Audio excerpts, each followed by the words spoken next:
el incienso de nuestra oración de arrepentimiento suba a ti, oh Señor, y que tu bondad descienda sobre nosotros, para que con mentes purificadas podamos cantar tus alabanzas con la Iglesia en la tierra y con toda la corte celestial, y podamos alabarte por siempre jamás. Amén.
La lectura para el oficio de vísperas de esta tarde la encontramos en la carta de San Pablo a los Romanos, el capítulo 6, los versículos 1 y siguiente. Escrito está: ¿Qué pues diremos? ¿Perseveraremos en el pecado para que la gracia abunde? En ninguna manera, porque los que hemos muerto al pecado, ¿cómo viviremos aún en él? ¿O no sabéis que todos los que hemos sido bautizados en Cristo Jesús hemos sido bautizados en su muerte? Porque somos sepultados juntamente con él para muerte por el bautismo, a fin de que como Cristo resucitó de los muertos por la gloria del Padre, así también nosotros andemos en vida nueva. Porque si fuimos plantados juntamente con él en la semejanza de su muerte, así también lo seremos en la de su resurrección. Sabiendo esto, que nuestro viejo hombre fue crucificado juntamente con él, para que el cuerpo del pecado sea destruido, a fin de que no sirvamos más al pecado. Porque el que ha muerto ha sido justificado del pecado. Y si morimos con Cristo, creemos que también viviremos con él, sabiendo que Cristo, habiendo resucitado de los muertos, ya no muere. La muerte no se enseñorea más de él. Porque en cuanto murió al pecado, murió una vez por todas, mas en cuanto vive, para Dios vive. Así también vosotros consideraos muertos al pecado, pero vivos para Dios en Cristo Jesús nuestro Señor. Señor, ten piedad de nosotros. Demos gracias a Dios. Dios que muchas veces y de distintas maneras habló en otros tiempos a nuestros padres por medio de los profetas. En estos días finales nos ha hablado por medio del Hijo. En el nombre de Jesús. Amén. Una vieja acusación de Roma en contra del luteranismo es que la doctrina que los luteranos profesamos de la justificación por gracia, por fe, por causa de Cristo, es una ficción, plantea una ficción. Es una justificación putativa, así lo llaman, es decir, de mero nombre.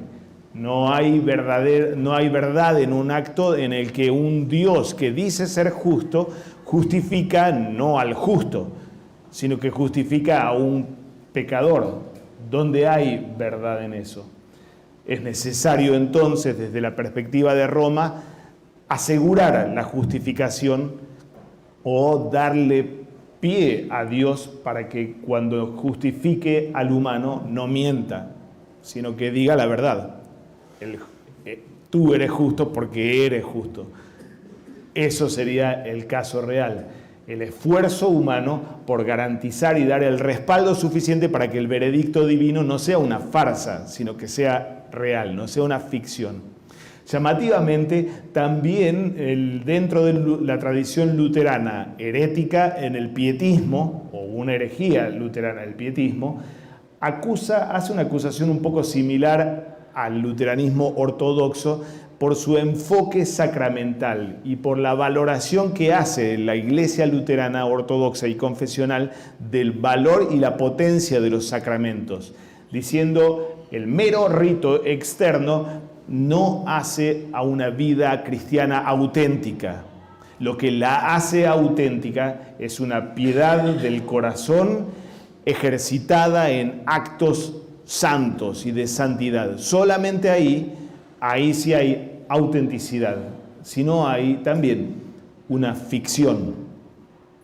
Ambas cosas y ambas acusaciones se combinan en forma increíble con respecto a nuestro texto de hoy, pero sin dudas arrojan al humano a dos opciones, ya sea la falsa seguridad del fariseo que cree que es capaz de dar pie a Dios para que Él dé un veredicto verdadero, como en el caso de Roma, o la falsa seguridad del antinomismo, que cree que Dios ya no juega con las mismas reglas de la ley con respecto al cristiano. Dios abandonó su demanda de justicia y simplemente el cristiano vive sin ley. Entonces Dios no me condena, no porque yo sea justo, sino porque Dios no es justo. De hecho, Él abandonó la ley. Él actúa sin reglas de ley.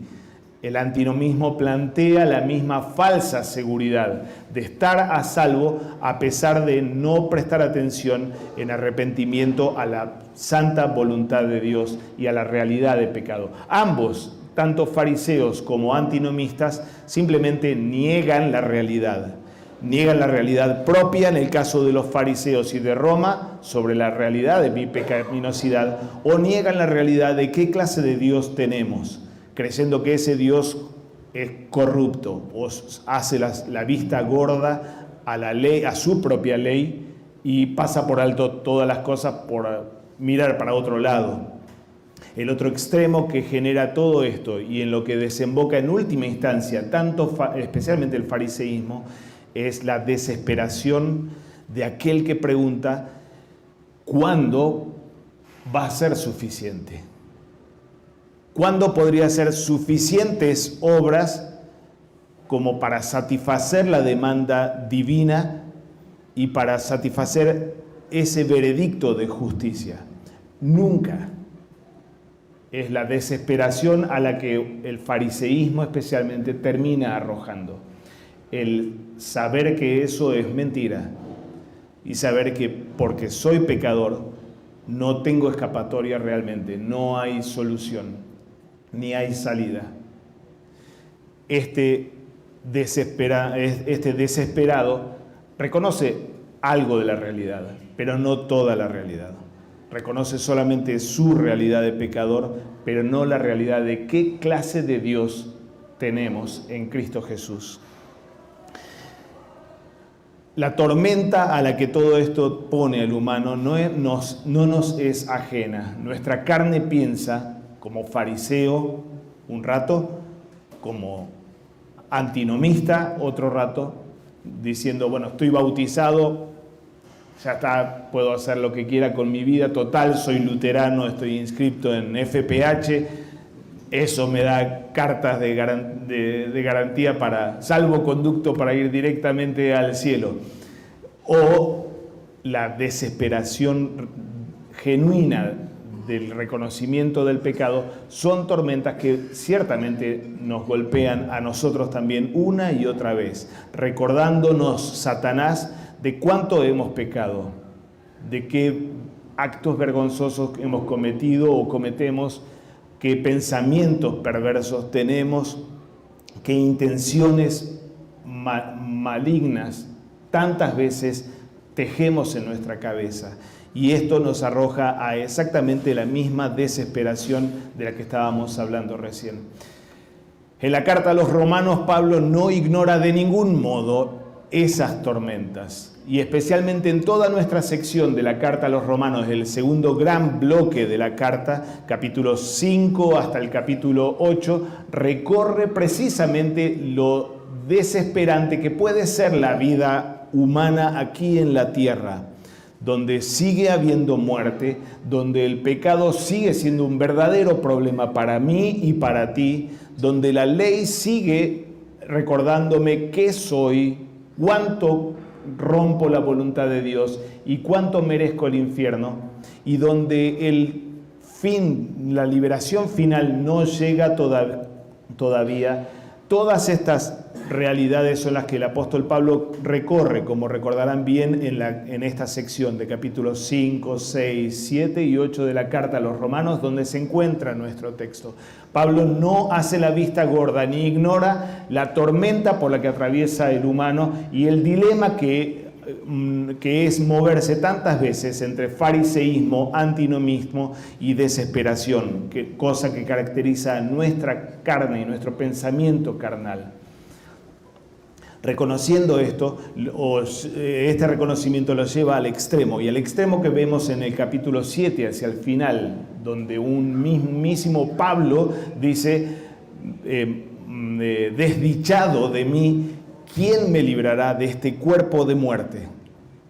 No parece un apóstol el que dice eso, pero lo hace y reconoce la gravedad de la tormenta, que significa seguir estando en este mundo y seguir cargando con el cuerpo de pecado sobre nosotros. En nuestro texto, Romanos 6, Pablo aborda este gran dilema de la pecaminosidad del humano y del golpe que el pecado hace en nuestra contra, casi como quien fijara un pequeño botecito sacudido por un mar tormentoso, fijándolo a un ancla inamovible. Pablo busca anclar nuestras conciencias atormentadas a ese ancla inamovible de la satisfacción vicaria de Cristo, del evento de Cristo, de la persona de Cristo, de la obra que Cristo hizo y del beneficio que Cristo trae para nosotros. Él habla por lo menos de dos cosas cristológicas en nuestro gran texto de Romanos 6, de ese ancla inamovible, que es la muerte y la resurrección del Señor Jesucristo. Unos capítulos antes, en el capítulo 4, el apóstol Pablo llega a un punto precioso en el que sintetiza lo que significó la muerte y resurrección de Cristo, diciendo: Cristo fue entregado por nuestras transgresiones y resucitado para nuestra justificación. De forma admirable, Pablo sintetiza lo que significó la muerte de Cristo, aquel sacrificio expiatorio que pagó la culpa tuya, la culpa mía, de forma perfecta y totalmente satisfactoria. La ira de Dios fue satisfecha con ese sacrificio que cubrió todo pecado de forma impecable y superabundante. Él fue entregado y muerto como sacrificio por nuestras transgresiones. La gran afirmación que Pablo ya hizo allí y en el capítulo previo también, pero todavía más. Y este es un concepto precioso de resurrección muy nuestro también como luteranos. Él resucitó no para salir del sepulcro solamente, o volver al Padre solamente, o salir de la contaminación del mundo, sino que Él resucitó para nuestra justificación. Gran afirmación del apóstol Pablo, poniendo a la muerte y a la resurrección de Cristo en el marco de la justificación objetiva o de la justificación del pecador. Es la resurrección de Cristo, la gran afirmación divina de que el sacrificio que Cristo ofreció fue suficiente, cancelada la deuda, y este que fue muerto como el pecado mismo, ahora es levantado por el Padre para afirmar que aceptó ese sacrificio como totalmente suficiente. Ya no hay deuda pendiente para la humanidad. Este humano que nos representó, Cristo Jesús, es justificado por el Padre al resucitarlo de entre los muertos, mostrando que su sacrificio fue realmente efectivo. ¿Y cómo fue efectivo? Él absorbió sobre sí la condena de la ley, cancelando la ley. El justo sobre todos los justos fue condenado por la ley de forma inapropiada. La ley no tiene poder de condena sobre este Cristo. De modo que de esta forma, desarmando el poder condenatorio de la ley, le quita, en el lenguaje de Pablo en la carta a los Corintios, le quita el aguijón al pecado. La ley es el poder del pecado, dice Pablo en la primera carta a los Corintios, y esa ley fue desarmada en Cristo, en ese sacrificio que canceló nuestra deuda y que clavó el acta que estaba labrada en nuestra contra en la cruz de Cristo. Ley, pecado sin aguijón de la ley es muerte sin aguijón del pecado. Un pecado que llevó a la humanidad a la muerte, como fue la sentencia en el paraíso, ahora queda sin su potencia mortal. Todo ese esquema de infierno, todo ese esquema demoníaco es simplemente destruido por el Cristo sacrificado en nuestro lugar y por lo tanto entonces resucitado. Su resurrección es testimonio de que ya no hay pecado que condena, ya no hay ley que tiene poder entonces y por lo tanto no hay muerte, sino vida, incorruptibilidad y resurrección, como Él mismo lo experimenta en su propio cuerpo humano saliendo del sepulcro. Bueno, bien por Él, pero mi barquito en este mar tormentoso sigue sacudido para todos lados y revolcándose para un lado y para el otro. Muy bien, Pablo avanza ahora al segundo gran tema que trabaja y expone en nuestro texto de Romanos 6. No solamente Dios puso un ancla inamovible, el sacrificio y la resurrección de Cristo, nadie toca eso, eso supera a todo. No solamente puso ese ancla, esa estaca inamovible, sino que todavía más puso una cuerda indestructible para atar mi pequeño barquito sacudido por el mar de la vida caída, para atar mi pequeño barquito a semejante ancla inamovible, la cuerda indestructible del sacramento del bautismo.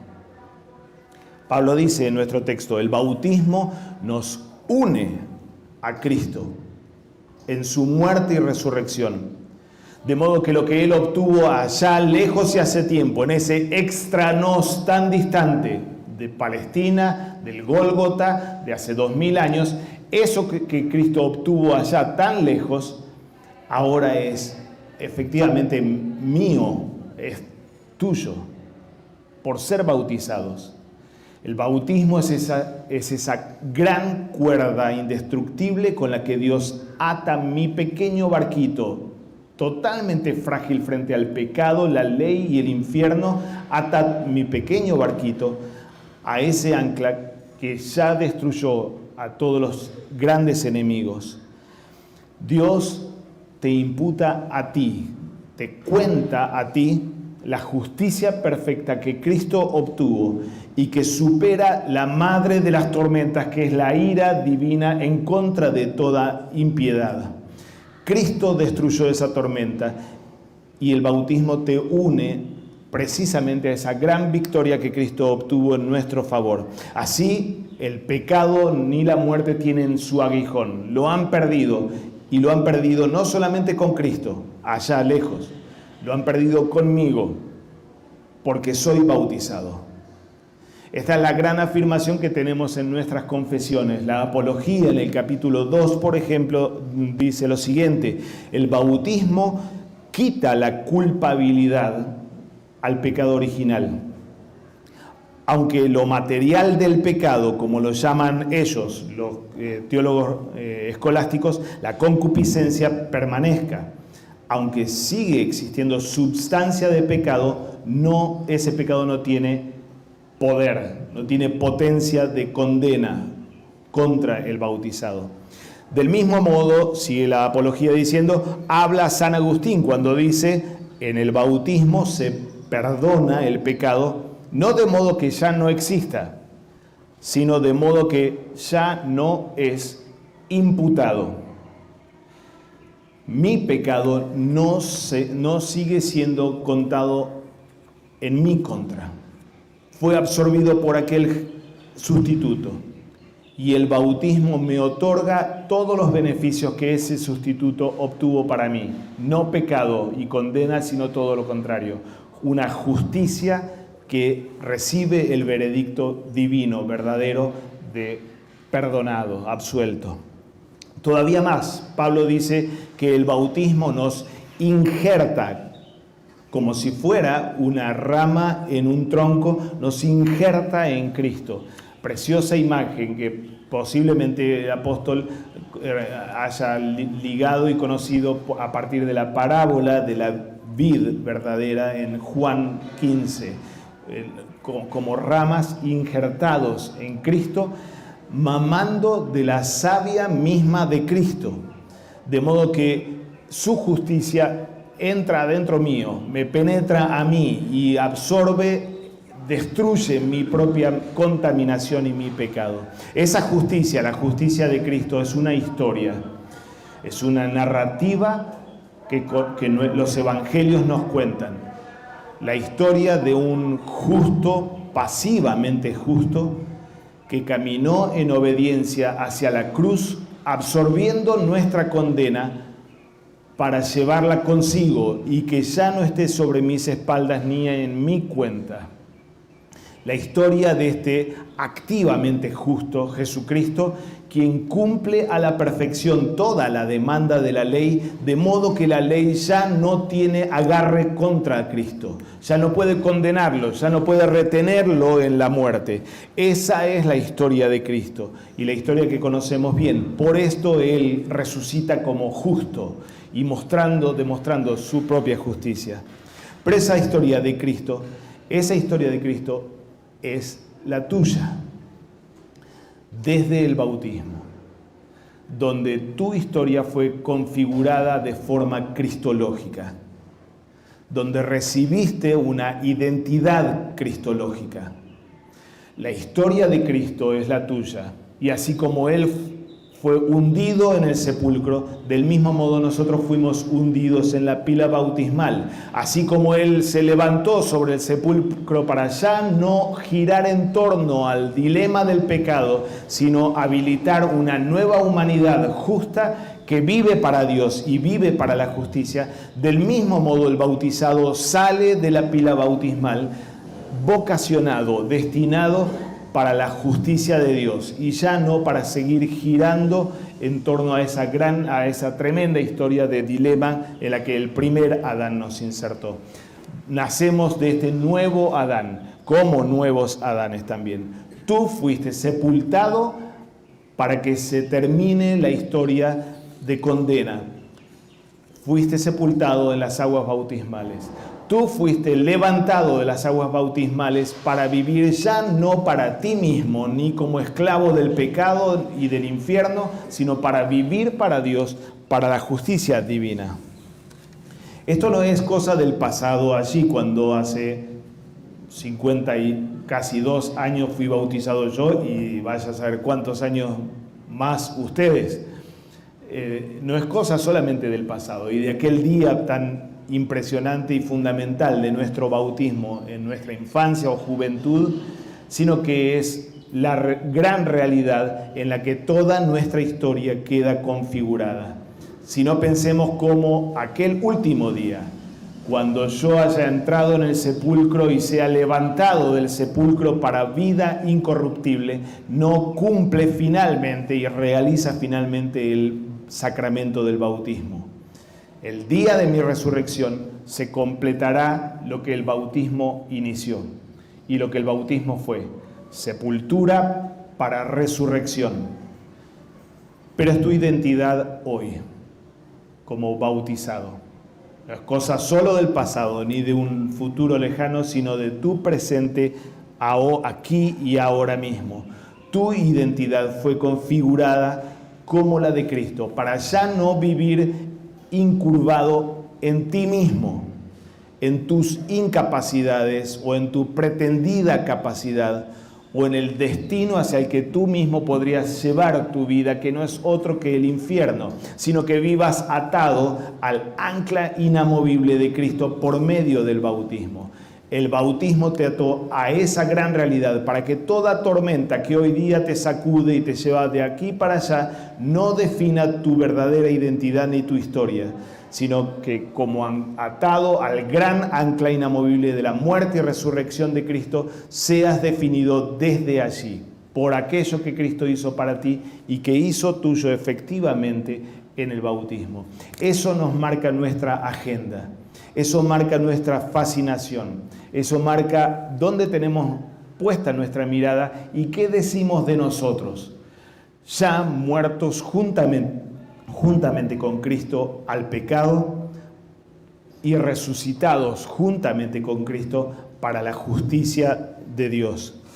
Noten cómo el reformador en el Catecismo Mayor admira lo que significa entonces el bautismo, diciendo: de aquí que todo cristiano tenga mientras viva suficiente que aprender y ejercitarse en el bautismo. Siempre tendrá que hacer para creer firmemente lo que promete y aporta, porque nos promete y aporta la vida de Cristo, la agenda de Cristo, la ejercitación de una vida cristológica y el destino que Cristo mismo tiene y que ahora también es nuestro.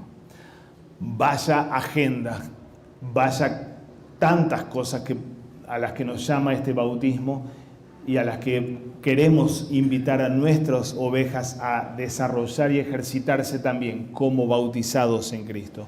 Esta realidad conferida por el bautismo no es ficción, no es mentirnos a nosotros mismos, ni Dios mintiéndose a sí mismo, sino que es la realidad más real que existe. Cristo Jesús, el que murió por nuestras transgresiones y resucitó para nuestra justificación. Todo lo que vivimos y que tantas veces contradice esto, como nuestras culpas, nuestros pecados, nuestras inseguridades, nuestros traumas y nuestras cruces, todas esas contradicciones con lo que el bautismo afirma, no se comparan con la gran realidad con mayúscula de Cristo Jesús, dado a nosotros en el bautismo, o con la realidad que ese ancla inamovible fijó para ti y para mí y que hizo nuestra con la cuerda indestructible del bautismo. Quedaste atado a ese gran ancla. ¿Qué tormenta puede desarmarte y destruirte? ¿Qué tormenta puede ser mayor que la firmeza de la justicia que Cristo ha abierto para ti? Todavía más, esto es real para mí, Beto Bustamante, para ti, Lucas, y el nombre que cada uno de ustedes tiene, porque ese agua de vida eterna, comprendida en la palabra de la promesa, fue puesto sobre tu cabeza, para que no dudes que eres tú.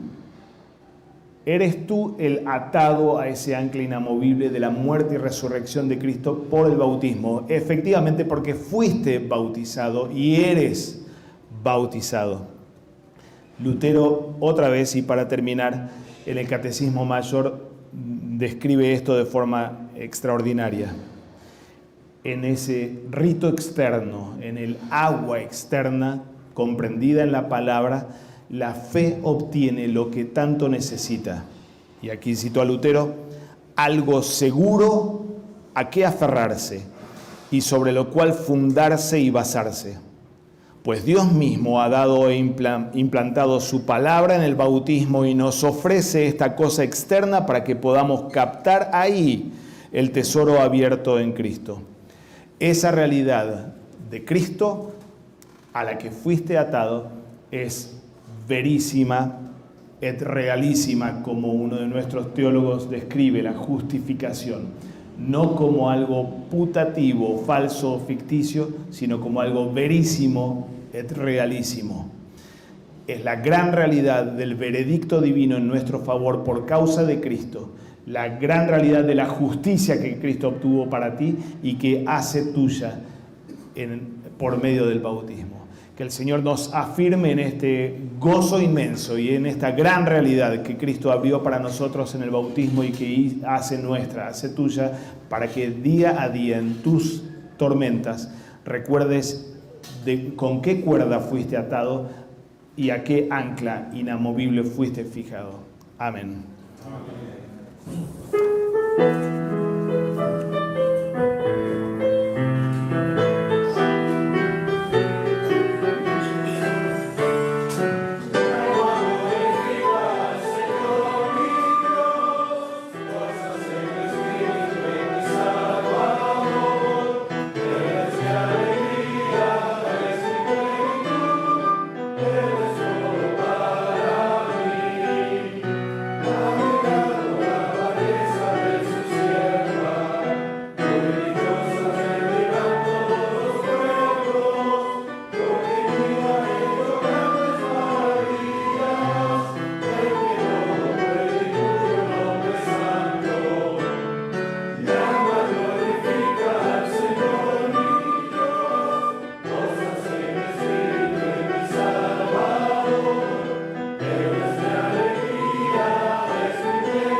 Oremos.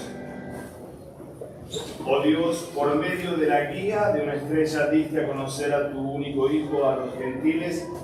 Guíanos para que los que te conocemos por fe disfrutemos en el cielo de la plenitud de tu presencia divina. Por Jesucristo tu Hijo, nuestro Señor, que vive y reina contigo y con el Espíritu Santo, siempre un solo Dios, por los siglos de los siglos. Amén. Padre Celestial, en el bautismo de Jesucristo en el Jordán, tú lo proclamaste tu amado Hijo y lo ungiste con tu Espíritu Santo. Permite que todos los que son bautizados en su nombre se mantengan fieles a su llamado, como hijos tuyos y herederos junto con él de la vida eterna. Por Jesucristo, tu Hijo, nuestro Señor, que vive y reina contigo y con el Espíritu Santo, siempre un solo Dios, por los siglos de los siglos. Amén. Oh Dios, de quien proviene la verdadera santidad, todo buen consejo y todo trabajo justo, te pedimos, nosotros tus siervos, que nos des la paz que el mundo no puede dar, que nuestros corazones puedan obedecer tus mandamientos y así defendernos de los enemigos, que podamos vivir en paz y quietud, por Jesucristo, tu Hijo, nuestro Señor, que vive y reina contigo y con el Espíritu Santo, siempre un solo Dios, por los siglos de los siglos. Amén. Amén. Instruidos por nuestro Señor y confiando en su promesa, oramos. Padre nuestro que estás en los cielos, santificado sea tu nombre. Vénganos tu reino. Hágase tu voluntad, así en la tierra como en el cielo. El pan nuestro de cada día, dánoslo hoy. Y perdónanos nuestras deudas, así como nosotros perdonamos a nuestros deudores. Y no nos dejes caer en la tentación, mas líbranos del mal.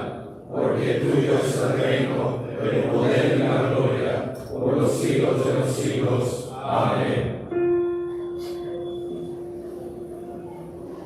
Bendigamos al Señor. Demos gracias a Dios.